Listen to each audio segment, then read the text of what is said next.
Well, good Thursday morning to you. Trucker Todd here, and time for another video. All right, folks, this week has been a roller coaster, up and down. Day before yesterday, or actually yesterday, I was really upset about these dash cams, thinking the sky was falling. Then yesterday, I received a call from very upper management at Swift, and I suddenly felt good about everything. Then just a few minutes ago, I started looking into these 4 cameras that Swift has approved to be installed for their truck. For those that are just jumping in, the insurance has decided that January 1st, we have to all get dash cams if we want to continue using Swift's insurance, or we have to go out and get our own insurance. Now, we're going to have until April 1st to actually get them installed, but starting January 1st, it's going to be a requirement. So you've got that 90-day period to get it in. I decided it might be really cool for me to go ahead and research these 4, see what I thought about them, and then even possibly, if I could handle it, get one installed right away so I could test it for you and tell you guys what to expect after January 1st when you have to get these. Now, there's a lot to unpack here, and this video may be longer than usual. The thing is, there was a lot of coincidences here that I really didn't like. All but one of them did have in-cab cameras. Now, Swift, the guy that called me, said, hey, we're going to turn that off.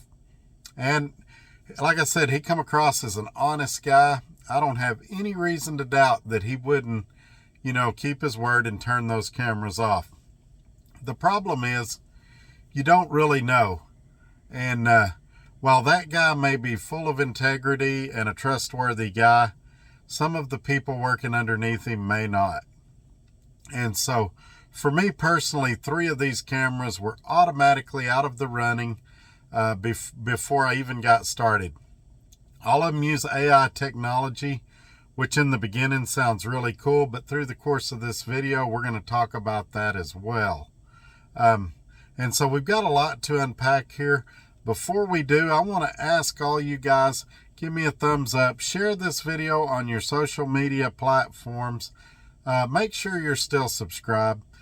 Click on the title below this video. It'll drop down the description. There's a lot of great information there. I still think Swift is a great place to work, and I would encourage you to check them out.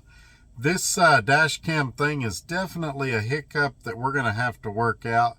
But other than that, it's a great place to work, and I wouldn't let this sole issue be the reason you didn't come to work here. But anyway, recruiters' information's down there. All of that's down there. Check it out. But without further ado, I'm going to fire up the music and we're going to jump into this. Here we go.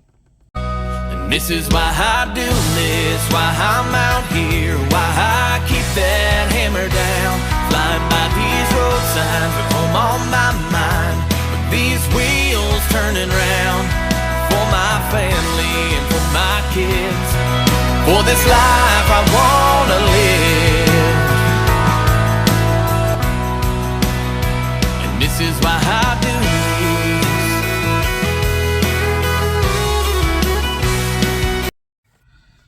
Alrighty, we're back. My intro went a little longer than I meant for it to. I started getting into it. As you can tell, this is something that really bothers me. It's something that's important to me. And like I said, the way this guy described it is a little different than what I saw when I started digging into these cameras. Now, I want to be clear. I don't think that he was intentionally lying to me or trying to deceive me, but I do think he might be mistaken about a couple of the facts, or there's always the possibility that I'm mistaken about some of the facts. Another thing we need to keep in mind here is I've absolutely never used any of these 4 dash cams to the best of my knowledge. The previous company I worked at had the Bendix system, and it was terrible. I'm not even going to lie. And even at that time and prior to that, I was using my own personal dash cam. So I'm purely going off of what I found on the internet. What I tried to do is YouTube videos from the actual manufacturer. So I didn't get some truck driver with an axe to grind. I actually, for example, Smart Drive, I looked at their promotional videos. Nextradine, I looked at their promotional videos. And so I'm giving you the best case scenario, and you guys will just have to choose on your own. What I did was made a pros and cons list for each of these, and hopefully this will give you guys some perspective. Some of the things that I'm going to mention might not bother you, but they do bother me, and there's really only one choice in this list. Also, these first two I'm going to mention are $700 with Swift. They will install them for you as a part of that $700, and they'll pay the monthly fee if you get these two. And so that's something to keep in mind. They'll also let you pay it out if you can't do the whole $700 up front. But in my opinion, both of these are terrible. The second one's better than the first one, and they're not going to be my pick. The final one we're going to talk about is actually probably the one I'm going to go with, but it's also the most expensive, and so you'll have to keep that in mind as well. All right, let's start with the Smart Drive system. Again, I did get this information off of YouTube from Smart Drive themselves. Now, I would love to show you clips of those videos, and so you could see what I saw, but I'm trying to avoid a copyright issue, and so I think it's best I just talk about it, and you guys can get on YouTube and watch these videos yourself. I will tell you that if you get on YouTube, it'll be one of the first ones that pops up for you. So it's not going to be terribly hard for you to do. All right, let's talk about the pros of the Smart Drive. They have an optional key fob that if you're up to 20 feet away, say you're coming out of the truck stop and you see a guy about to back into you, you can hit a button on a key fob and it'll start recording. That's pretty cool. It is optional. I'm not sure that the Swift one they get will have that. If that's something that's important to you, that might be something you could ask Swift about.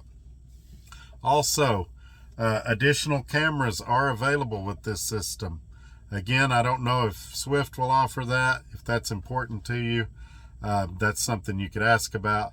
They actually show where they can put cameras outside. If you want a driver-facing camera, you can get that as well. That'd be something you'd have to work out at Swift, and I'm sure it'd be an additional charge. The thing that I do think is cool about this Smart Drive is the keypad. If you're a team operation, you can type in codes for different drivers.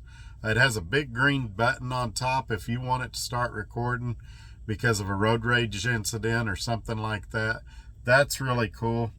And so that's some things I like. I also like that you can't remote trigger it or peek on a driver, so your dispatcher can't just jump in and watch you at any time during the day if they've got an axe to grind with you. It's actually got to be event inspired or you hitting that green button to activate it. So that is good. Now they also boast, and all of them are going to boast this, that they are secure, because one of my concerns is that they could be hacked, and I think regardless of how secure they all claim to be military grade. They are susceptible to those types of things, and I think you have to keep that in mind. Now, here's the problem with these, and you're going to find this is a common theme on a lot of them. The company actually brags about how they can do micromanagement type things. They talk about, now you remember, if you watched my other video, Swift told me we're not going to use these to coach you. That's not our intent. Well, that's true, but you're really splitting hairs, and let me tell you why.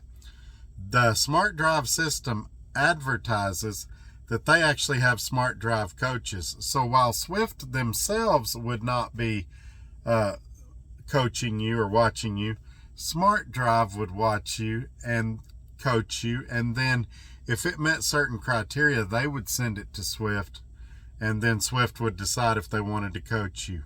Again, Swift might say, hey, that's an independent contractor, we're not going to coach them, but you just never know. I think another thing that's going to be important to remember on all of these dash cams is that they have false positives, And we're going to talk about that some more in a minute. This particular one has windshield accelerometers, GPS, microphone, and LED lights. Now that accelerometer, basically, those things look at stop signs and stuff and will tell on you if you're speeding. Now, I think we all agree that speeding's bad. That's not my concern. But what I've had happen with another company I was at several years ago is you're going down the interstate, and the interstate speed limit's 75, but on the access road beside the interstate, it's 45. And the camera picks up that 45 miles an hour and reports that you're doing 30 miles an hour over the speed limit. It does happen. Also in construction zones, it happens a lot, trust me. Also, many of these systems read the lines on the road. They have lane detection. And if you're going through a construction zone, a lot of times it'll say you're out of your lane. If you're in a state where they maybe hadn't painted the lines lately, it'll snitch on you. And instead of being innocent until you're proven guilty, a lot of these cameras, the safety department calls you and you're guilty, and you've got to debate if you are guilty or not. In extreme cases, guys have lost their job because of these dash cams. And so we really need to be careful. We're going down a very slippery slope here. This thing triggers for shock and speed, or if you manually set it. And there's optional triggers that you can have put in it too. And this is why I say devil's in the details. It's going to depend on how many of these optional triggers that Swift signs up for. And remember, since they're paying the subscription fee every month, they're going to determine what optional triggers are on there and what level of service that they provide. So some of these optional ones are distracted driving. Generally, that's going to be an in-cab camera that's looking to see if you're on your cell phone. But it also looks for things. If you look over here to change your radio station, if you glance down at the ground because something's rolling around, anything like that, it's going to trigger it. But the thing to remember there is, while I agree none of us should be looking down, sometimes they false read, and guys have been known to wear sunglasses to get around that. But there's certain conditions where that's not safe. You can't always wear sunglasses just to appease your camera. Let's see here, what else? It does signal lights, so sometimes you'll go under a light that's green or yellow, and it'll say that you ran the stop sign. Again, the safety department's like, hey, if it happens again, we're going to fire you, and what you did was perfectly legal. Stop signs. We all agree we should stop at stop signs, but they put all kinds of little criteria on there, like that you got to stop for 3 seconds before you go. Again, that's a great idea, but remember that little accelerometer that I told you about up on the windshield? Sometimes, because it works off of GPS, it'll say you didn't stop for 3 seconds when you actually did. And so it's one of those deals that it sounds really good, and in a perfect world it would be, but there's times when it just doesn't work like it should or perform up to what they advertise. And collision avoidance, that again, that's a slippery slope. Guys swerving in front of you, if you stop quickly to avoid the collision, sometimes it'll get you for a hard break. So instead of rewarding you for stopping and not hitting that vehicle, it'll say, oh, you stopped too quick. Let's see, following distance. That really depends on how well the camera is aimed and set up. I've seen some of those systems that work really well, and I've seen some of them that you could still tailgate and it never recognized it.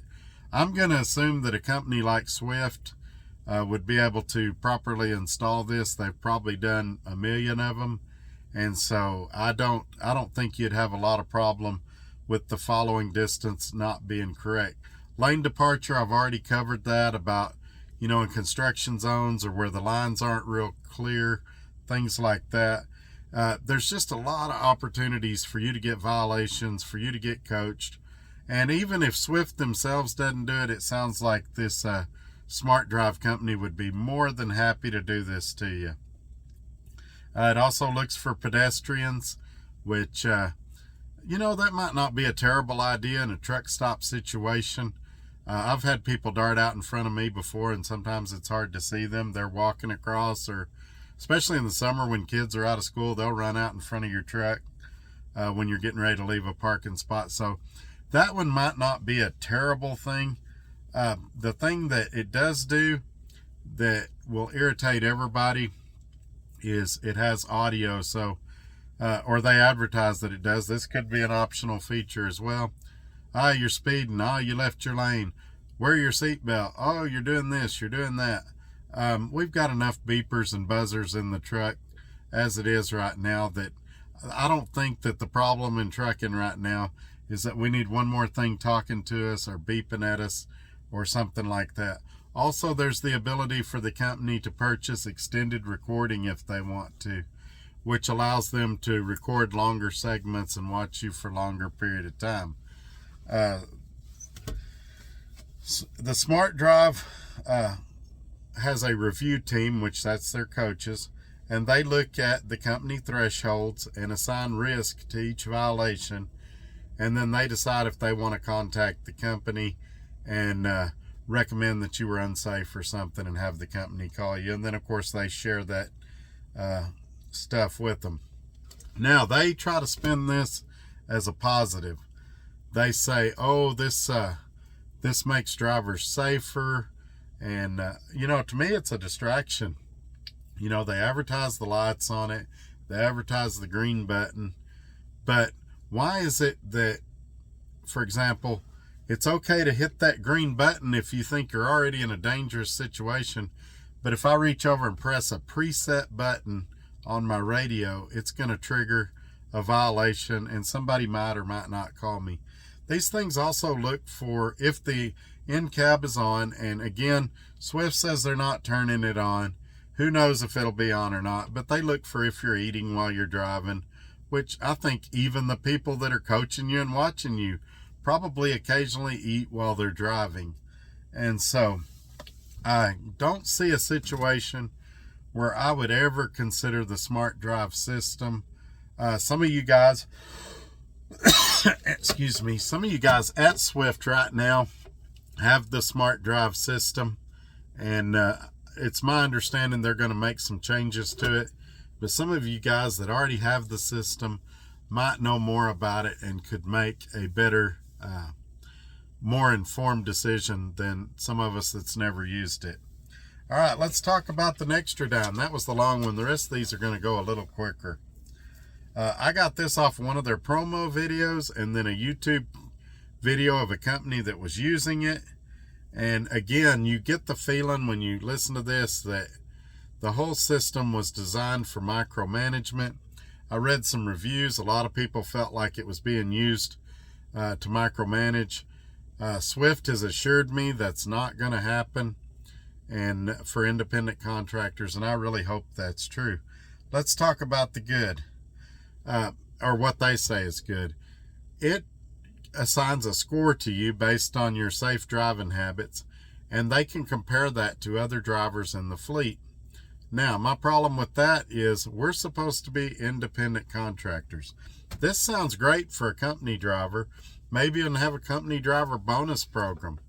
But as an independent contractor, I mean, would they tell the company that mows their yard, which is also a subcontractor, would they tell them that you need to put a dash cam in because we want to monitor your driving and make sure that your lawnmowers don't get damaged on the way over here to mow our grass? Or the company that roofs one of their terminals, would they tell them that, hey, your service trucks need to have this dash cam so that we can make sure you're being safe on the way to and from our terminal?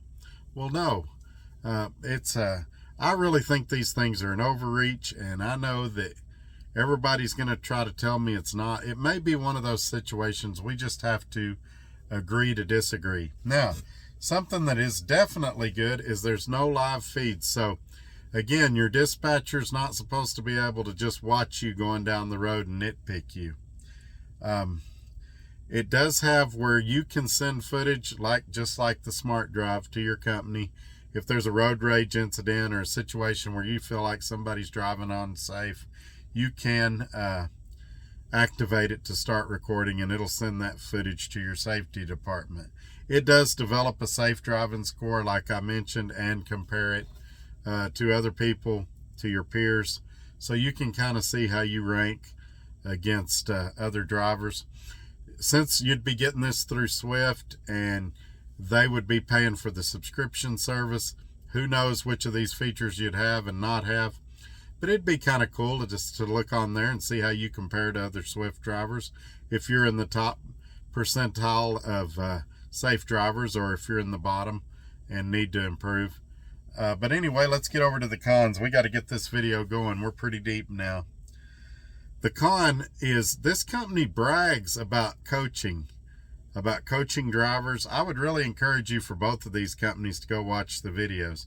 They kind of do the same thing where they've got their own people that would coach you, and then they can send recommendations to your company.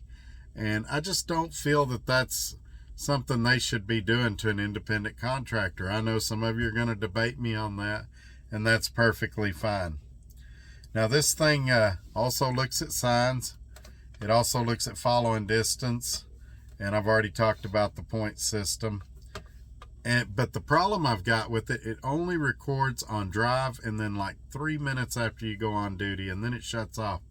That situation I did in my other video about if you was in a rest area parked and a guy backed into you and then said you rear-ended him, you know, in a parallel parking situation, this camera might or might not help you. If the accelerometer felt the bump, it might trigger the camera and record it.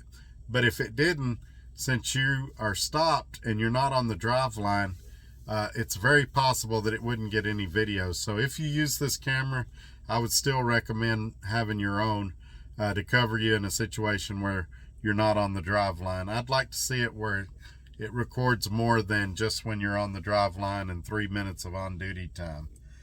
Let's see what else.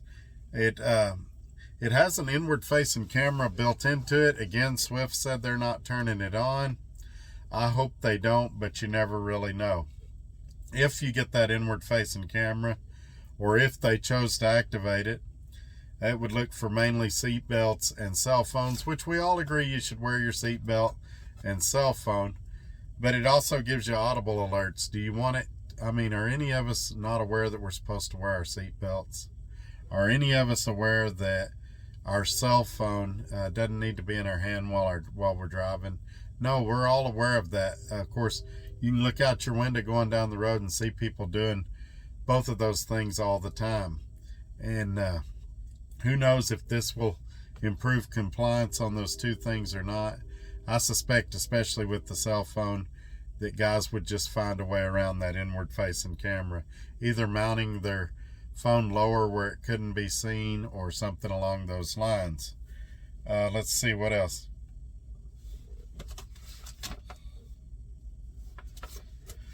Now, somebody asked on one of those videos, can you turn off the inward-facing camera when you're parked or something like that? According to the company video that I saw, you cannot turn off the inward-facing camera, and if you try to block it or anything like that, it does send an alert to the company. Again, with Swift doing what they're doing, I'm not sure if that's a concern to you. That might be something you'd bring up to them.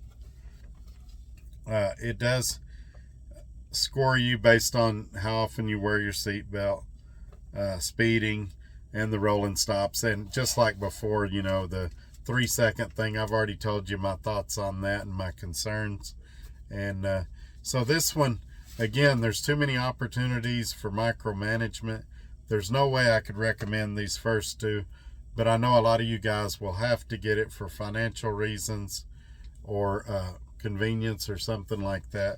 So I totally understand if you've got to do it. These are the things I'm concerned about. So hopefully you can make an informed decision. Let's jump into the next one.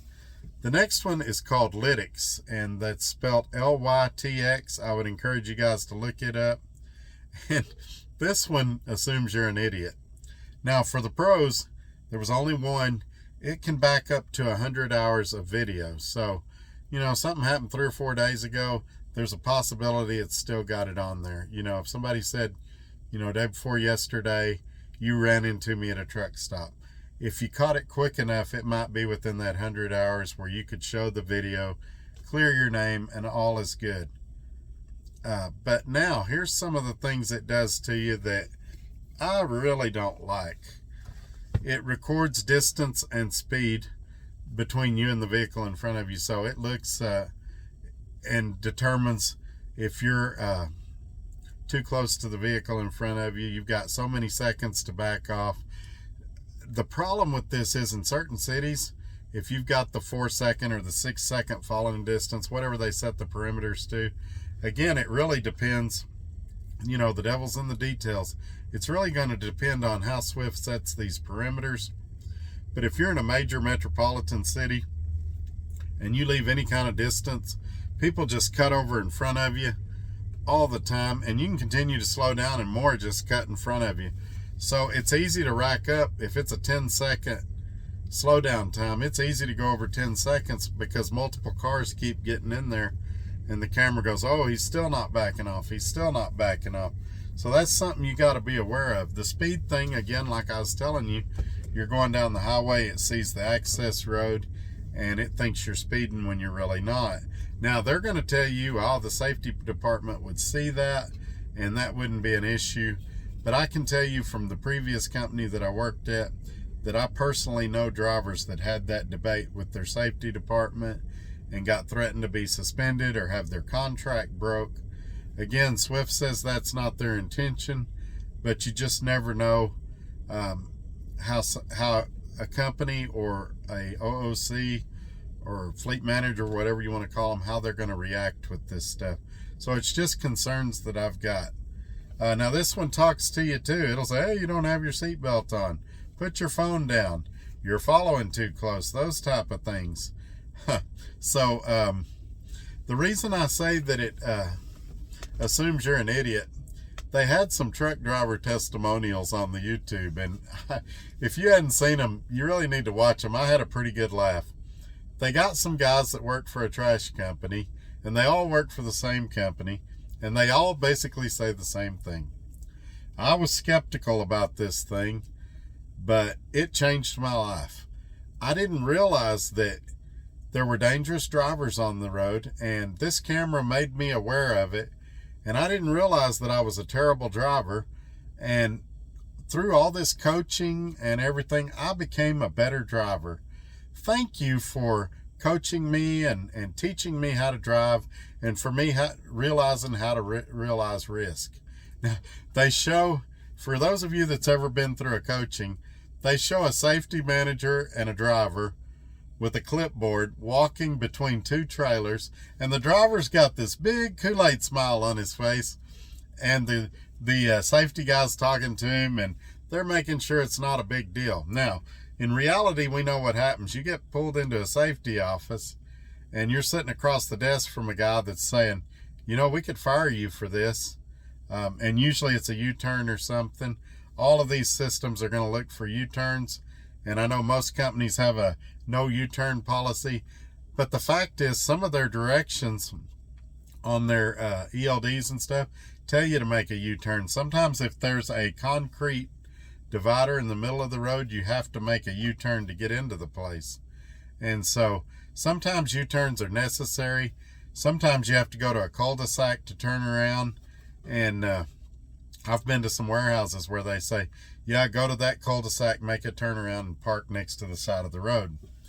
And then that cul-de-sac U-turn will trigger an event, and the company's calling you, oh, you made a U-turn, we're going to fire you.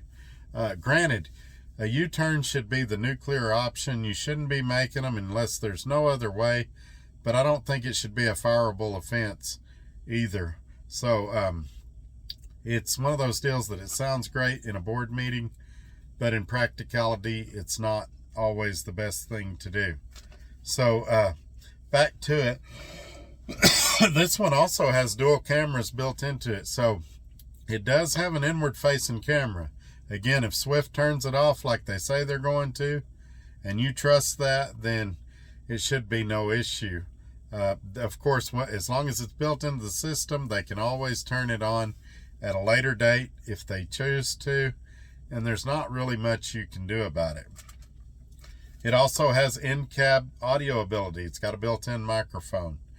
Again, if you believe that they're going to leave it off and that they're never going to use it, then that shouldn't be an issue either.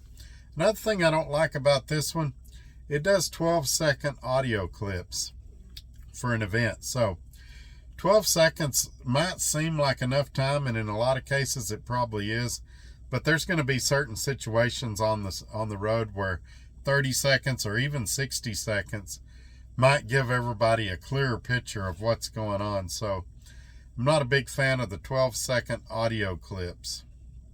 Now, the reviews, they have professionals that review and coach you. I would like to meet some of these professionals that review and coach you. I would like to know how many years they've got behind the wheel. Or if it's a 20-year-old that just got out of college and used to flip hamburgers at Wendy's and serve you French fries, and now he's looking at a computer screen. They say that they determine what needs to be shown to your company, and then they'll forward it to your company if the need be. Well, you're an independent contractor, so ideally they would forward it to you and the safety department. But I'll bet you get left out of the loop and it just goes straight to the safety department. Now, I know some of you are going to say, well, you're running under their authority. I agree. So I'm not saying the safety department shouldn't see it, but if you're the actual company, the truck driver, then I think you should get a copy too. Now, this one, you'd be paying for the system and you'd be paying the monthly service charge. And so you might have some input there. I don't know. Again, if these things I say concern you, just bring it up with Swift. Now, another thing that they pride themselves on, and I see it as a negative, they say they can use your video clips to coach other drivers. You know, I've got a lot of problems with that. That's my whole problem with these dash cams is privacy. When they're openly admitting they're going to use my video footage to train other drivers without my knowledge or consent, I'm not sure that I'm okay with that. Maybe you are. If you are, then more power to you. This might be the system for you.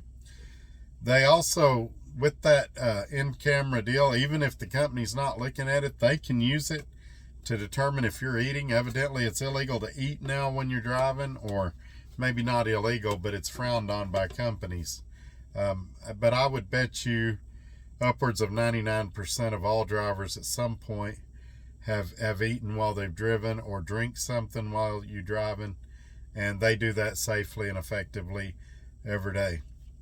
This one also turns off after 15 minutes of not driving. So again, the same thing I mentioned about the rest area and getting backed into.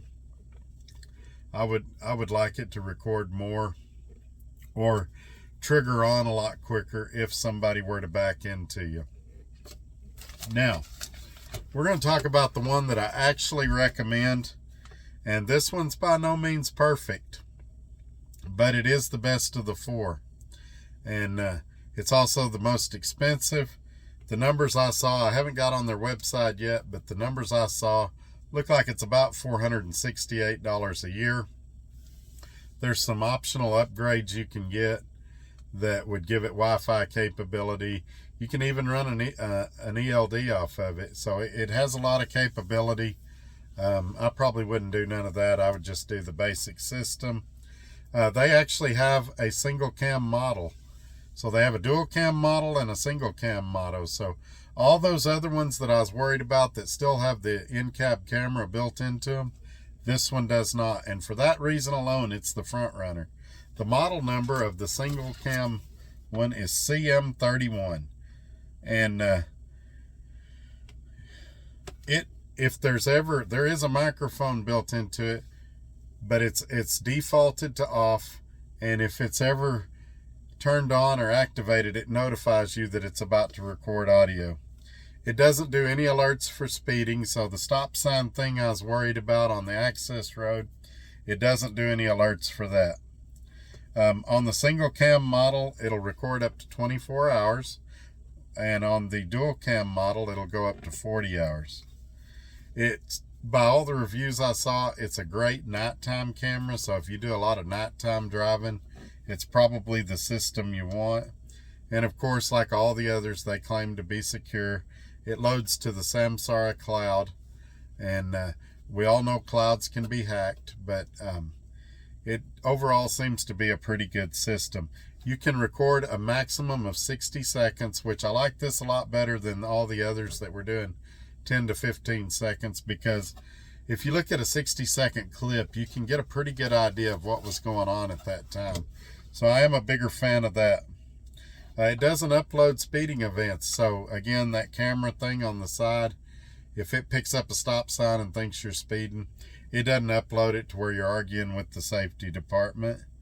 It doesn't stream either, so your fleet manager or OOC or whatever your company calls them can't get on there and just watch you for hours on end and look for every little reason to nitpick you to death. It does have incidents for crashes, hard brakes, acceleration, and really sharp turns. So you want to make sure if you're going around curves and stuff, you do it really slow. Again, a lot of it depends on how it's mounted and how sensitive that accelerometer is, and how the perimeters are set. I would like to think if I bought the system and everything, that I'd have some input on that, especially if I'm paying all the fees and everything. But again, we're still waiting for some of the details. Now, the cons. You have to sign a 3-year contract. I'll be honest, I'm not real excited about that. It's $468 a year for the basic system. Or that's what they said on their site. It's possible it could have come down by now. I have no plans to leave Swift, but if at some point I did have to leave Swift, I guess I could transport it to my next company, and because I'd be in a 3-year contract. Now, another bad thing about another bad thing about it nags you about speeding, pedestrians, and following distance as well. And they call that driver coaching, and it's built into the camera. It's not an actual person calling you and chewing you out, but it will give you verbal notifications when it sees you doing something that it doesn't like. I don't know if you can control the volume on that, or if you can opt in and out of certain notifications. That'll be something I'll find out, and that'll be in a future video. It does have that built-in mic that is defaulted to off, as I mentioned earlier, but you could turn it on. I don't know how difficult it is. The only time I could think that I might want it on is if I got pulled over by a DOT officer or a police officer, and I might want to record the audio while we're on the side of the road. So other than that, I'd want it off, but that's the one time I could see that it might be advantageous to have that. Let's see, what else?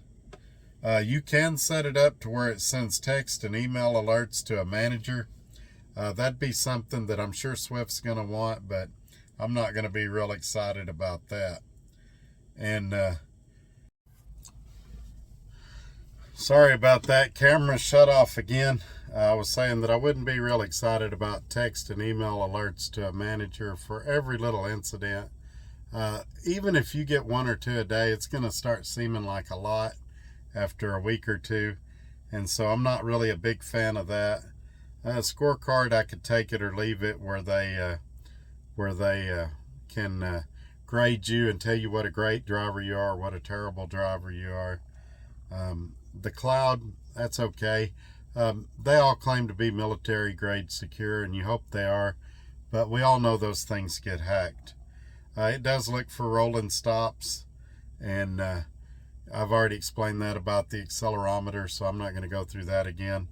And some people have complained that the software lags, so that makes you kind of nervous too, because you're putting in your trust in this system, and if you need it to work at some point and it starts lagging and stuff, you just hope everything will be there when you need it to be there.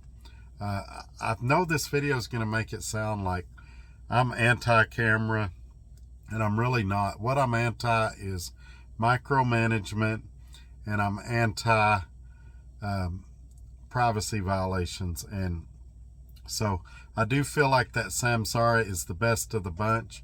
I'm still going to continue to have a lot of conversations with Swift before I buy it.